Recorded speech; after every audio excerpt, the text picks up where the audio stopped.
Assalamualaikum warahmatullahi wabarakatuh. Perkenalkan, nama saya Indri Widya Putri, NIM 200871127. Baiklah, di sini saya akan menjelaskan tentang contoh fase-fase gerakan dan fungsi fase gerakan. Fase gerakan terbagi atas 3 bagian, yaitu fase awal, fase utama, dan fase akhir. Contoh fase-fase gerakan pada salah satu cabang olahraga lompat jauh itu sebagai berikut. Yang pertama, fase awal, yaitu seluruh gerak atau aktivitas yang dilakukan sebelum menolak pada balok tumpuan, seperti meliputi mengambil awalan, ancang-ancang, membangun kecepatan dan percepatan, menempatkan kaki tumpu pada blok tumpuan. Yang kedua, fase utama, yaitu seluruh gerak atau aktivitas yang dilakukan untuk mendapatkan hasil lompatan yang terjauh atau menolak, melompat, melayang, menjaga keseimbangan, mencegah terjadinya aktivitas yang kontraproduktif.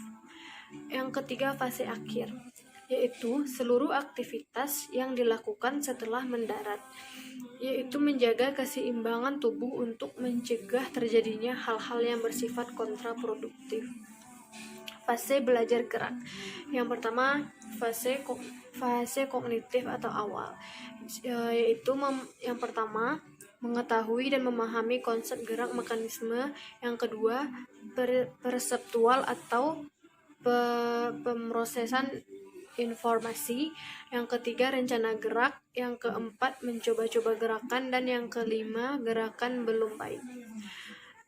Yang kedua yaitu fase asosiatif atau fase utama, terdiri dari satu, mencoba dengan keleluasaan dan berulang-ulang.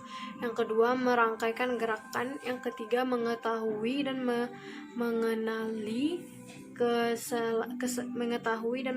kesalahan gerak. Yang keempat, menjadikan rangkaian gerakan secara efisien dan terpadu.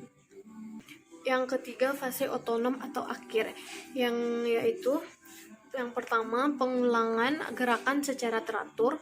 Yang kedua, kelancaran dan kebenaran gerak masih dapat ditingkatkan, tetapi tidak secepat fase sebelumnya.